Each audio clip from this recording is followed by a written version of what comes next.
Hey everyone, welcome back to another episode of the QB Spotlight podcast. Hope you're out there staying warm. Unfortunately, for the majority of our listeners, I think that you guys are not able to enjoy in the same temps that we are dealing with down here in the Sunshine State. Or I shouldn't say we, that I'm dealing down here in the Sunshine State. I am Eric Henry, FIU beat writer and co-managing editor of Underdog Dynasty. As always, I'm joined by the man, the myth, the legend, the guru of QB Spotlight, Mr. Stephen Hamner. Steve, how you doing, my man? Eric, too kind. And for the listeners, this is our first podcast where we're actually using video for each other. So it's a nice little change up for us. But we are freezing down here in Austin, Texas, like the rest of the country. But we don't know how to deal with the cold necessarily, so we're stuck. But we're enjoying it. I was in Tampa last week and it was 80 degrees. Fly back here and it's snowing. So that's how my weather experience has been the past week or so, Eric. Couple quick notes before we get going. As always, you can find the podcast on Twitter at QB Spotlight. You can find us on various podcasting platforms, but specifically, shout out to Apple Podcasts. Just search QB Spotlight. You'll find us there. And you can find me on Twitter at Eric C. Henry _, Steve on Twitter at Steven, Steven, Hamner, Hamner. As Steve mentioned, we are doing this with video. So for the first time, you're able to see, or for the first time, you see both of our faces for the 2% female listenership. I've done the research, Steve. We've got 2.2% of female listenership. You are now seeing what we look like. So sorry to drop the facade. That we may have been a couple of male models. Unfortunately, we're not that. With Steve's case, that's perfectly fine because he's married. For me, I guess the facade is dropped.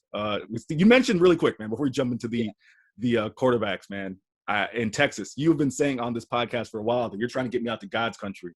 And I want to make this a PG podcast. It's always been a PG podcast. But guess what, man? You ain't getting my ass out to Texas no time soon if it's going to start turning to Wisconsin. I know that much. I know I'll be – because guess what? I was at the beach yesterday. Won't be there today, but I'll probably be there tomorrow. Hey, it'll be 70 degrees Sunday here. So we're recording Sunday. It'll be 70 Sunday, so just give us a few days. This is an anomaly. Us Texans don't like it, but we're tough. We fight back. We're going to push this thing away. We're going to get through it, and I'm not going to have to wear this hoodie anymore. But until then, I still got sweats and hoodie, Eric. You're still coming back. You're still coming down here. Man, you sent me a great picture, and it was something that all jokes aside, for our new listeners, you won't know this. For regular listeners, you will know that I mentioned I've gone to grad school in Chicago, and it reminded me, you sent me a picture of that's like your backyard, right? You're kind of out there where your areas, you got a lake and whatnot. And it reminded me of just when Lake Michigan would freeze during the wintertime, just everything froze. And it's pretty surreal to think of that being Texas, So I definitely hope everyone out there is staying safe. I know there are people in the North Texas area.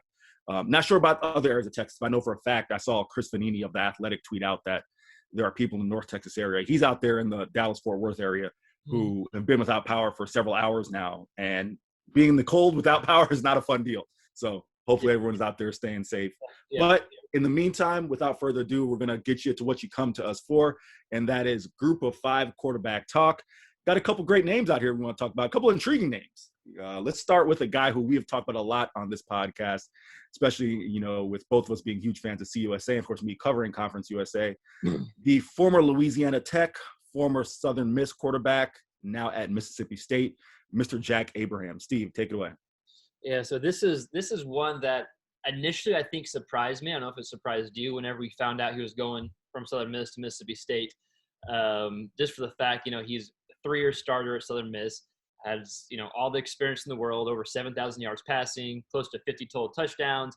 But when I took a step back, it kind of makes sense, right? He's done all he can do at Southern Miss. As a new coaching staff coming in. It would have been, I think, his fourth different coordinator, right? Yeah. Yep. And so, he's kind of done all he can accomplish at that level, so to speak. And now he's, the competitive nature inside, joining the SEC, joining Mississippi State, trying to go win that competition.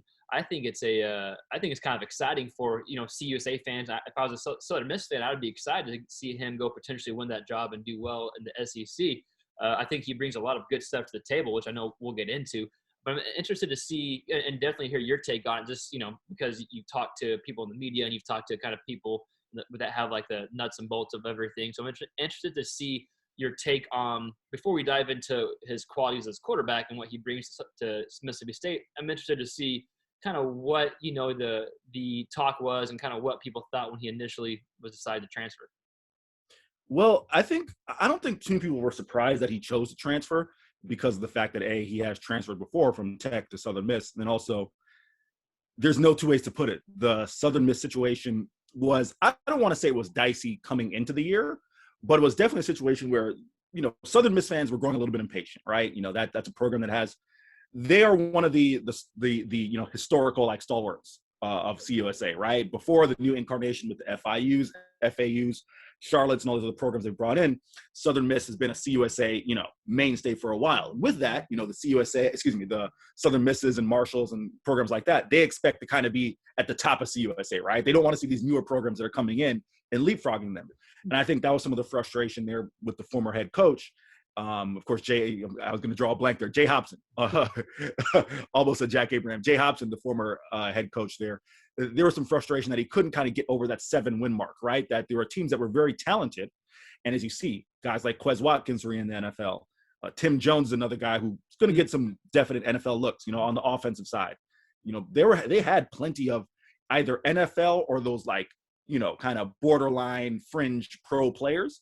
And those weren't necessarily turning into SEC, there we go, CUSA West division titles, right? So not necessarily surprised that a coaching change happened. I think the thing that put it over, the tip of the breaking point was the loss to South Alabama, especially kind of being there in that region. And to bring it all the way back around to Abraham, where I think that made a significant difference was that you could tell, again, entering this year, if everything didn't hit, and with all the opt-outs that they had going into the year, this was a situation that it looked to be, for lack of a better word, a rebuild.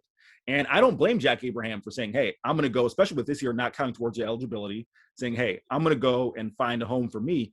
What I hope is that he doesn't kind of, and it will come out as time, develops as to how things ended at Southern Miss. I hope he doesn't kind of get hit with that, for lack of a better phrase, Gardner Minshew label, right? Where you can go back and look at the way Gardner Minshew left at East Carolina, and you can say it wasn't necessarily handled. I think he's come out and said that, hey, he could have handled things better when he left ECU and then went to Washington State. Mike Leach take off to the NFL, right? Yep. Jack Abraham obviously looking out for his best interest, his future pro potential, and you'll get into that as far as him being his potential on the field. But we'll see how that matches up with Mississippi State. But I think especially with it being an in-state school, the quote unquote power school or one of the power schools in state, I'm sure there are some Southern Miss fans who would feel a certain way towards him. But again, I just think it was a situation entering this year where there was a lot of turmoil. He wasn't the only one who chose to opt out and then transfer. Some players opted out before the year. So we'll see how it goes. Right. That's a good point. And I think the fact that, he's has the opportunity to play at the best conference in all of college football, you would think most fans, reasonable fans, should be happy and should be encouraged and, should want to see that success for him. I do find it interesting that the fact that, Mississippi State has a quarterback in Will Rogers who started the majority of the games as a true freshman last year. They're bringing in a stud recruit from no other than Texas, of course, who's a big 4-star recruit. And he's not going to start as a true freshman, but, he's got potential. And so they have a really good quarterback room now with Will Rogers, Jack Abraham, and that incoming freshman. Abraham's experience, I think, alone is going to set him apart. But he does have some NFL qualities that could be developed under Mike Leach, especially seeing Gardner Minshew being able to go to the NFL and have some success, and seeing more of some air raid systems finding their way at the NFL. So I think logically it's a good next step for Abraham. It's a good chance to potentially get developed, and it's a good chance to play at the best level possible and have more talent around him. Although, like you mentioned, like his receivers at Southern Miss are arguably better than the receivers at Mississippi State, at least the past few years. So he's got some good things going for him, and this is going to be stiff competition. But as a competitor, as a quarterback who's had success, that's kind of all you can ask for, and all you can truly want is just the opportunity to compete and to potentially be the best. So. Steve, let me ask you this really quick. Yep. I think we need to get into kind of his history at Southern Miss for, the greater audience who may not be familiar with him. And obviously some Mississippi State fans, being in the state may know, but SEC fans maybe not so much. Can you talk about him as far as one of the things, if you look at Jack Abraham, he's always been a very accurate quarterback, right? But with that accuracy, if you look at the numbers in 2018, when necessarily pushing the ball downfield a ton, 2019, they're able to push the ball downfield a little bit more, especially with guys like Quez Watkins, who was a game breaker, a burner, and Tim Jones. And the completion percentage still stayed relatively high. Want to ask you about that and then ask you how that translates into the Mike Leach air raid offense, considering you and I have had a lot of discussions about that offense and the buzzword, the hot topic word, predetermined reads. So just, I gave you a lot to work with there. Let me know your thoughts. Yeah. So going back to let's attack his Southern Miss time. So 2018. So he was in a spread offense the entire time. Right. This, and as we've talked about, and our listeners probably know, because anyone that listens here has a pretty good football IQ. Just because you're spread doesn't mean you're air raid or necessarily push the ball downfield. So 2018, it was, I don't want to call it a gimmicky offense, but there's lots of different screens, misdirections, kind of get the ball out real quick, which can translate well to the air raid offense. A lot of times they do a quick stop and go or quick screen is like considered a running game for the air raid offense. So he had that experience in 2018. 2019, different OC, and they pushed the ball downfield way more. He had more passing yards. His completion percentage dipped a little bit, but was still that 67 range, which is still a good completion percentage, especially when you're pushing the ball downfield that often. So, of course, the air raid, you want to push the ball downfield. So not only does 2018 and 2019 – not only does 2018 translate to the air raid, but 2019 does as well, because you have some of the same concepts. And you didn't have as many predetermined reads in 2019 as he did in 2018. And then 2020 was kind of, I don't want to say a wash, but, didn't play the full season. And it was just a different OC. So it was kind of hard to get a great grasp on kind of how that offense works. But I think going to the air raid and going to Mike Leach's offense, he brings the experience where he can get the ball out quick, but he can also push the ball downfield. The one thing I would say about Abraham, which is it can be a positive and it can be a potential negative, is if you go back and look at some of the film, he's very good in the pocket, right? He's got good footwork. He's a better athlete than most people probably give him credit for. Now, he doesn't necessarily use his legs to run, but he uses it to fight time, moves in the pocket, eyes downfield the entire time. But he has had a knack for, throwing interceptions, holding on the ball too long. Like in 2019, he had 8 picks between FAU and Louisiana Tech combined for each game, and those are probably the better defenses in Conference USA. So that kind of makes you think a little bit, okay, maybe I'm holding on the ball too long. So I think if you can go to Mike Leach and be developed where, okay, I don't have to hold on the ball this long. I can still go through my reads. They're not all predetermined per se, and be developed a bit more, then I think those interceptions can go down. But I think overall, the experience he has in being multiple kind of spread schemes is going to fit in really, really well at Mississippi State. I'm glad you mentioned the picks. And, I know some people may look at the numbers, 19 touchdowns, 15 interceptions in 2019. Of course, A, part of that came with pushing the ball downfield a little bit more. But B, kind of take it with a little bit of grain of salt. As you mentioned, those picks kind of came in bunches. You had 4 against FAU, which you mentioned, one of the better defenses in the time at Conference USA. And then 4 against Louisiana Tech. Again, 2 guys in the NFL, Amik Roberts and L'Jarius Sneed, with the Oakland Raiders and Kansas City Chiefs, respectively. So going against 2 NFL DBs, certainly not something you're going to see every day in Conference USA. So, of those 15 picks, 8 of them came in 2 games, right? He wasn't necessarily a turnover machine per se. And then you talk about with his legs. He did score 6 rushing touchdowns in 2019. So he's a guy who, of course, in college football, sacks count against your rushing yards. So he had negative rushing yards in 2018. But in 2019, he stayed in the positive mark, which, again, when sacks are going against your rushing total, it's a good thing. If you're able to, maintain a positive yardage despite the sacks, you're doing all right. Definitely can use your legs. One quick thing that I want to ask you about, because I know you've had a chance to break down the film a little bit, arm strength. I think that's the one thing that I have been curious about with him, because of the fact that A, he wasn't pushing the ball downfield in 2018, and B, I don't want to say he's a slight frame, because he's not a small guy. He's not, a diminutive like miniature guy. He's legit 6'3". But last I checked, Jack did look kind of slight, around 190, 195-ish. Maybe he's put some meat on that frame as, he's taken the rest of 2020 off into 2021. What do you see as far as arm strength? And then granted, okay, well, what do you see as far as arm strength? And the second part of that question, how crucial is arm strength to being efficient in the Mike Leach offense? Because when you look at the guys who've come out of those offenses, not necessarily, guys who have cannons for an arm per se. Right. So I'll hit the last question first. I don't think it's that important to have a super strong arm in Mike Leach's offense. I think if you know the offense like the back of your hand, then I think that trumps everything else. That's priority. So that's number one. Number two, I do think he has plenty of arm strength. I wouldn't go as he's not going to have like a rocket. Like a Trevor Lawrence or a Justin Fields has, but he has enough to push it downfield. And whatever he lacks in arm strength, he can make up for in accuracy. If you just go back and look at the film, even pushing the ball downfield, putting the ball where only his receivers can catch it. I think people get confused when they hear accuracy. They think it has to be like a perfect ball. I kind of view accuracy more of, okay, can the DB catch it? He can't. Okay, the receiver can catch it. Great. It's an accurate type of ball, right? So the receiver can't catch it. So I think he's got enough arm to make every throw he's going to need to make in Mike Leach's offense. I just think it comes down to knowing that offense, knowing the scheme, knowing what to do when a linebacker is in a different position, knowing where to go with the ball is going to trump arm strength. Yeah, and you know what, really quick, not to kind of come off as the QB guru, because that's certainly your role, but I'll jump in here and give a little bit of my my very small football expertise here. I think there's a couple types of accuracy, right? So if you can't hit the backside of the barn, then, you know, that's a sign of not being accurate. But as you mentioned, there's also putting the ball where only your guy can get it, right? Now, that is a level of accuracy. And then there's also, you know, hey, you're putting in a situation where it's uncatchable and you're overthrowing guys, and that's a level of accuracy as well. So, you know, if a guy's completing 50% of his passes, that could be for a multitude of reasons within the offense, or he could just not be an accurate thrower, right? So there's various reasons that can happen. Want to ask you one last thing, Steve, before we transition to Jace Reuter. Can you bring our listeners in as someone who's played in various offenses? If you're going into, let's say, a pro style offense, right?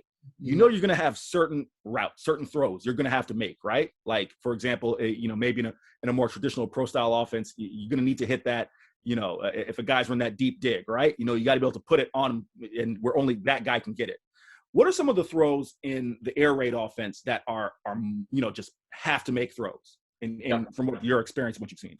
So I think in today's game, like a back shoulder fade is like a have to make throw. You can probably say that in any offense, but especially in the air raid where you do push the ball downfield, you've got to be able to make that throw, especially when they have, you know, most of the time to defend the air raid, they might have like a cover 2 deep or cover 4 even, where they're trying to keep everything under. So if they take away the deep ball, you got to be able to kind of hit underneath.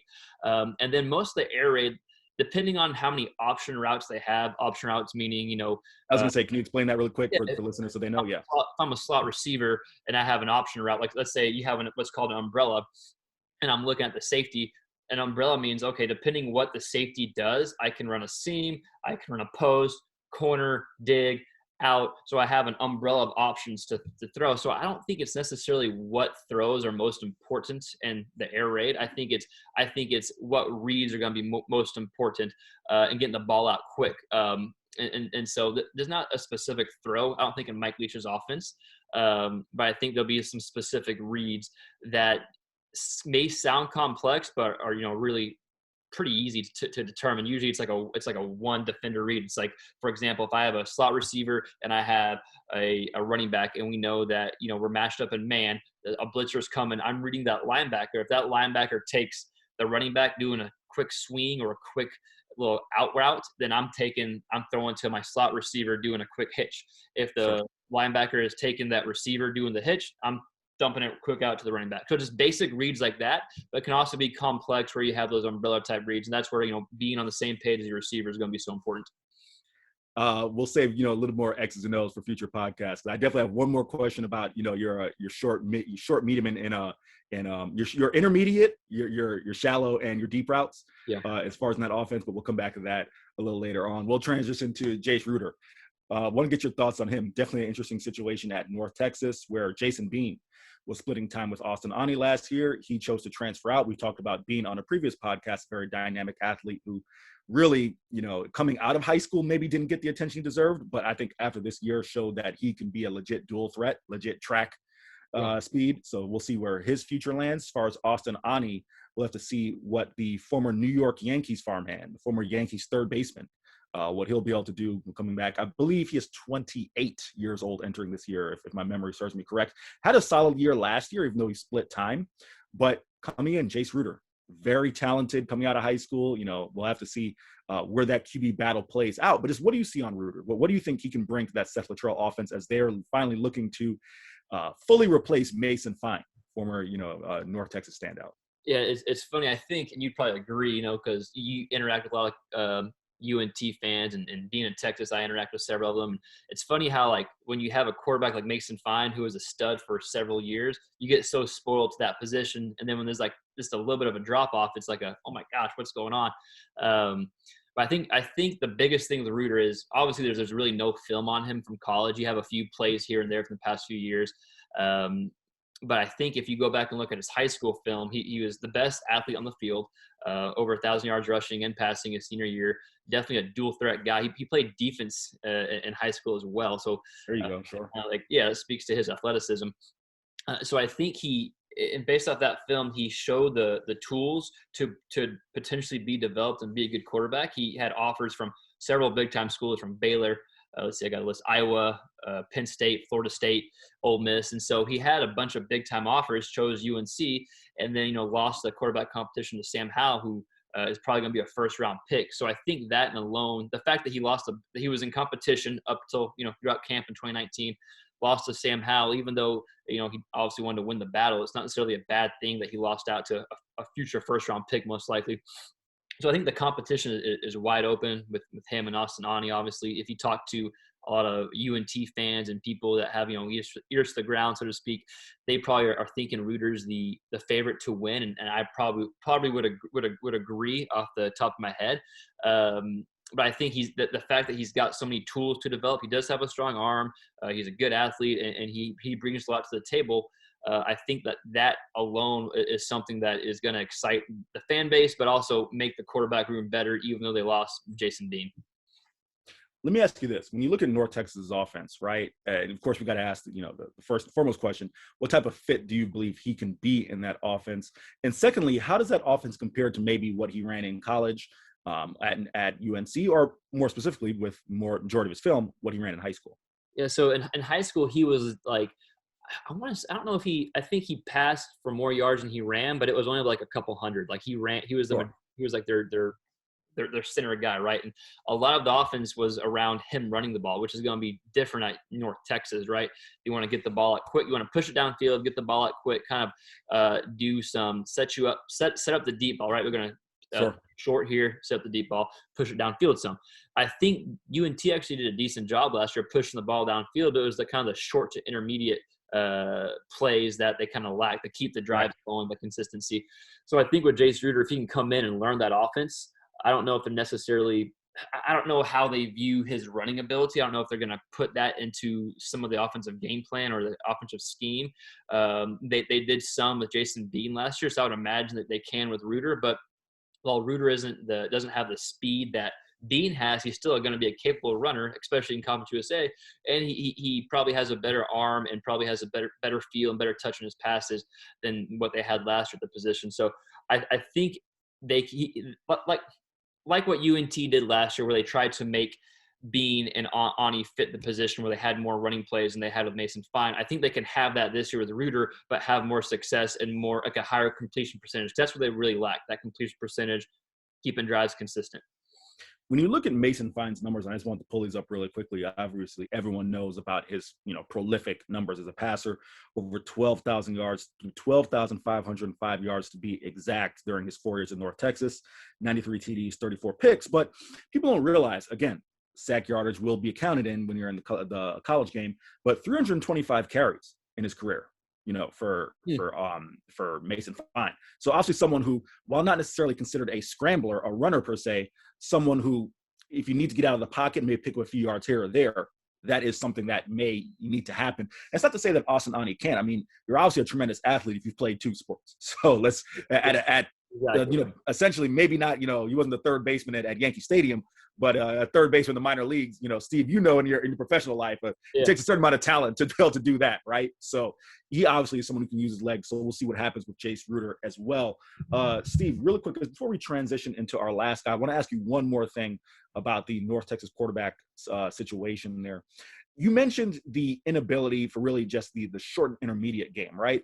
Can you just talk about how crucial that is? Again, with Seth Luttrell, it's not like they're running a, hurry up, no huddle offense. But in terms of just if the rushing attack, which is something that's been hit or miss during Seth Luttrell's time in North Texas, isn't there, how crucial that short and intermediate passing game is to keeping drives alive.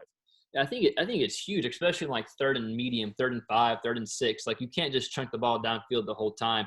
And it showed last year where they might go 3 or 4 series without getting a first down, and then boom, long touchdown, which is great. You can strike up the band real quick.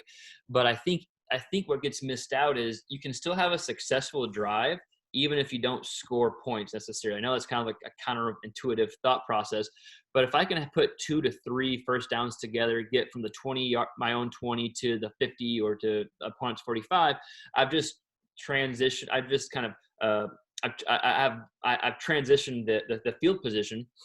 And where I didn't score, I still put some successful drives together. I've got some confidence going. I've seen plays that work and don't work. Whenever I have several 3 and outs, whenever I can't convert a 3rd and 4, whenever I can't convert a 2nd and 5 or 2nd and 6, whatever it may be, then I kind of get behind the 8 ball and I have to start calling plays that aren't high percentage plays, high percentage successful plays. I have to call some deep balls. And while it works and it's great and it's cool for the highlights, a lot of times those 7-yard passes, 8-yard passes, 10-yard passes are what keeps drives alive.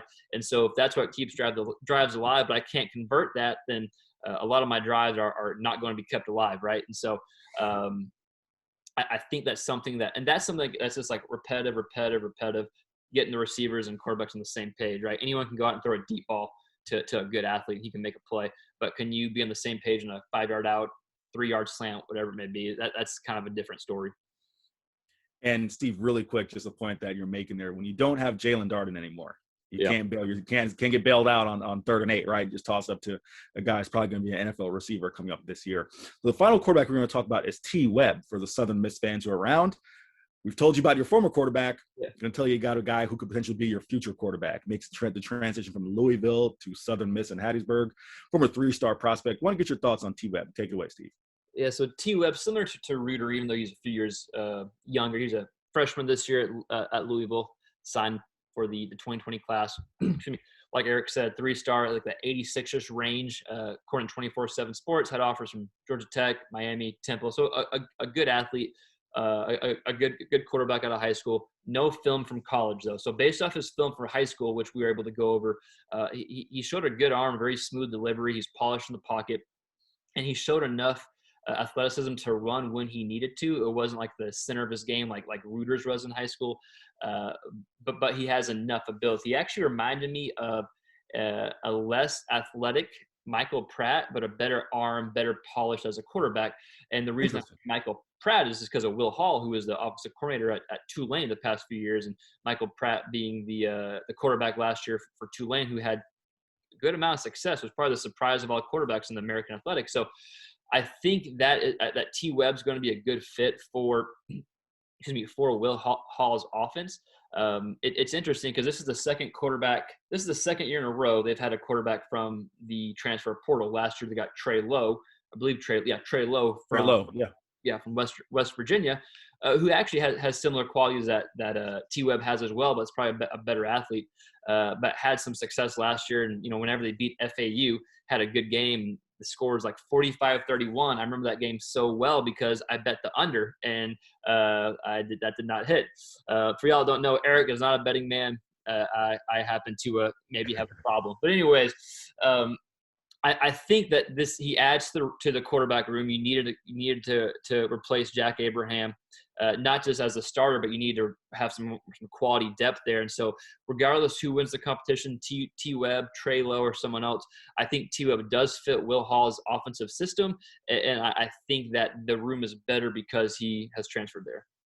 Steve, really quick, let's throw Southern Miss fans a bone here. And I know I'm just throwing this at you, on the fly here. What do you think about Will Hall's offensive system? It's something that I think Southern Miss fans seem to be very optimistic about points being on the scoreboard. I just wrote a piece about potential offensive player of the year candidates, and they do have some talent on offense. They have a former JUCO All-American wide receiver, Jason Brownlee, who had a really solid year despite all the turmoil last year. I believe was second in Conference USA in yards per catch, just a shade under 19.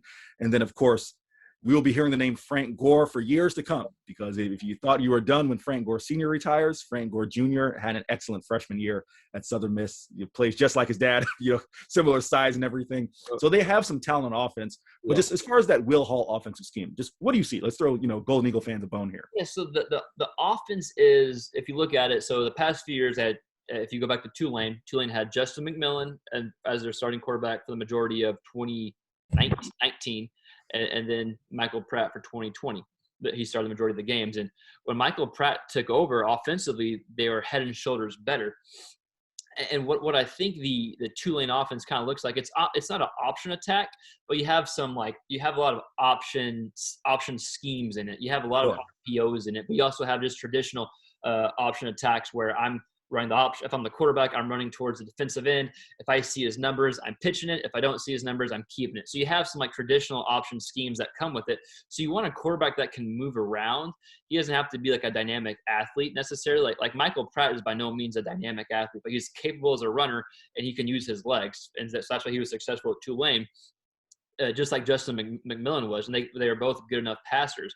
So I think for Southern Miss fans, if I have a quarterback that is good enough as a runner, but is a more polished passer than, say, McMillan was and Michael Pratt was last year, who, by the way, side note, I think Pratt's going to be great. But I think if I can have a more polished quarterback that can run a little bit, then that offense is only going to be better.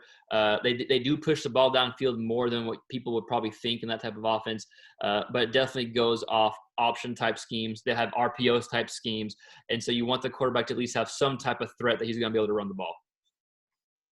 As always, you can find our podcast on Twitter at QB Spotlight. You can find Steve on Twitter at STEVEN, Hamner, HAMNER. You can find me on Twitter at Eric C. Henry _. Steve, really quick, where else can you find this podcast? So go to Draft Diamonds on Twitter. It's at Draft Diamonds, or their website is www.nfldraftdiamonds.com. They put out a lot of great information for G5 schools, FCS, D2, D3. They help find kids, diamonds in the rough is what they call, and they've helped kids get some attention for the NFL. They do a great job. They put it on our podcast, so go check them out if you're interested. Also, anyone's interested in making their own podcast, we use Podbean for our host. We'll put down the link below so you can check it out. And if you're interested in it, just click one of those links and you'll get some type of discount, I think. I don't even know what they want me to say, but that. And so it did my job there. And also, real quick, Eric, do we want to touch on that question that we had? Yeah, absolutely. We're not done just yet. We just want to get that out of the way. You got one more question from our guy, Joe Broback, my fellow SB Nation Underdog Dynasty. Go ahead and take away with that question, Steve. So the question was, The question was essentially, with Gus Malzahn, for anyone who may not be in the know, Gus Malzahn, the former Auburn head coach, was hired at UCF. How does Dillon Gabriel fit that offense? And will Gus Malzahn need to make adjustments with his offense for a quarterback like Dillon Gabriel? So what I think you should do here before, we don't want to assume that all our listeners know the intricacies of the Gus Malzahn offense versus what they've been running at UCF. So can you just first talk about the differences between what they're running at Auburn and Gus Malzahn, for those who don't know, very much an up-tempo, even from his time as a high school coach, a up-tempo, no-huddle offense, as opposed to what they're doing at UCF, which on paper may seem the same, but there are some certain differences that within the quarterback would be expected. So just talk about that first. Yeah, so I think tradition at UCF, going back to what UCF's offense has been, they've been no huddle, but they want to push the ball downfield. They want to go. They almost use the passing game to set up the run game. Would that be a fair? Probably that would be fair. UCF, where the exact opposite would be for Gus Malzahn. He wants to run the ball. They're fast tempo, but they want to run the ball to set up the passing game. And a lot of times you'll see one or two route combinations at that Auburn offense traditionally, whereas UCF, you'd see four or five guys almost every single play. The only time there won't be five guys is when UCF's running back, or if they have a tight end and they're keeping him in to pass protect. And so Auburn's offense is for Gus Malzahn's offense. I'll stop saying Auburn's offense. It's kind of like a weird offense to describe. It's almost like gimmicky. I don't mean that in a bad way, but I know what you're saying. It has certain elements that do appear like smoke and mirrors. Yeah, exactly. A lot of misdirection, a lot of motion, a lot of predetermined throws, with not a ton of necessarily option routes like we talked about earlier, or a bunch of guys going downfield. So I think, I don't want to say I think, because Gus Malzahn is way more successful than I can ever dream about being at football, but or coaching. But I think when you have a quarterback like Dillon Gabriel and you have the receivers and the speed like UCF has, I think it only makes sense to kind of mold that offense in a way to make it fit Gabriel, as opposed to try to make Gabriel do what he had Bo Nix do at Auburn. If you look at this past few quarterbacks that he's had, Bo Nix has not lived up to the standards that they necessarily want, even though he's got a lot of talent. The quarterback before Bo Nix, Stidham, pro-style quarterback, obviously a lot of talent, can rip it, can throw it downfield, drafted by the Patriots, but did not have the years that people wanted.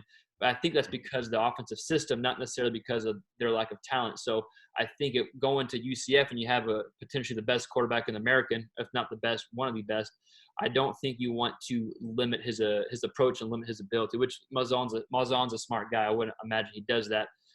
So I think it's interesting, though. I think it's interesting, like, what's he going to do? What's your take on it, being a UCF just diehard alum, you know? Well, let me ask this really quick before we, get into my UCF alumni.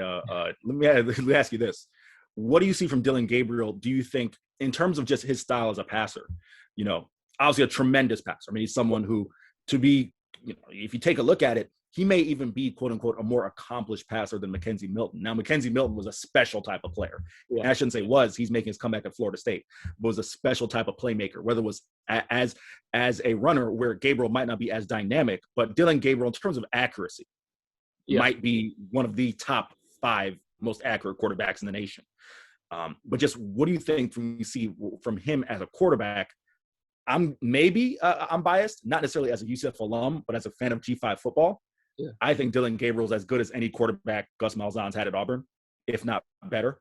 And I do think that I'm a huge believer. You can't try to put a square peg in a round hole, right? So yes, Gus Malzahn's going to want to come in and, insert his offensive principles, which quite frankly have been very successful. But with that being said, I don't think you can just handcuff Dillon Gabriel as well. You got to allow him to do what he can, especially with the playmakers they have there. I almost said Trey makers because I believe Trey Nixon should be coming back there, should be the number 1 receiver for UCF, but with Marlon Williams and other guys graduating. So take away from there, just, that quick question as far as Dillon Gabriel and his fit. No, I think you nailed it. You don't want to try to force something that doesn't fit. So Gabriel, back to your point about being potentially the best quarterback that Malzahn's had, Bo Nix being a former 5-star, Jarrett Stidham being a 4th-round pick, 3rd-round pick, whatever it was in the NFL. That's definitely high praise, and I definitely would not disagree with that. You could probably even say that Gabriel is, one, he's definitely more accurate, but is that because of the offensive scheme or just him as a quarterback in general? Probably a little bit of both. So you hope that scheme doesn't take away his ability to complete deep balls downfield, which he's one of the best throwers in college football, one of the best quarterbacks in college football of completing balls downfield, pushing the ball downfield. So you hope you keep that scheme. You hope you keep that type of ability in the offense. And I think you hit it. You just don't want to force that on Gabriel. Can he do some of the stuff that Bo Nix did? Sure, but he's not the runner that Bo Nix is. Can he move with his legs? Sure, of course, but that's not what he wants to do. His best ability is when he's sitting in the pocket and he has different options. He can pick apart the defense. You put a zone defense in Dillon Gabriel, you're toast, right, for the most part. So I think there's a way to combine what Malzahn wants to do with what fits Gabriel's skill set as well. And you just hope the outside looking in, you hope, for UCF's sake, but for Dillon Gabriel's development's sake, that that the system helps him to continue to develop and continue to allow him to succeed like he has been. If that kind of answers the question, I'm kind of in the boat where let's see what happens. Let's hope that the gimmicky offense, for lack of better terms, does not overtake what UCF has.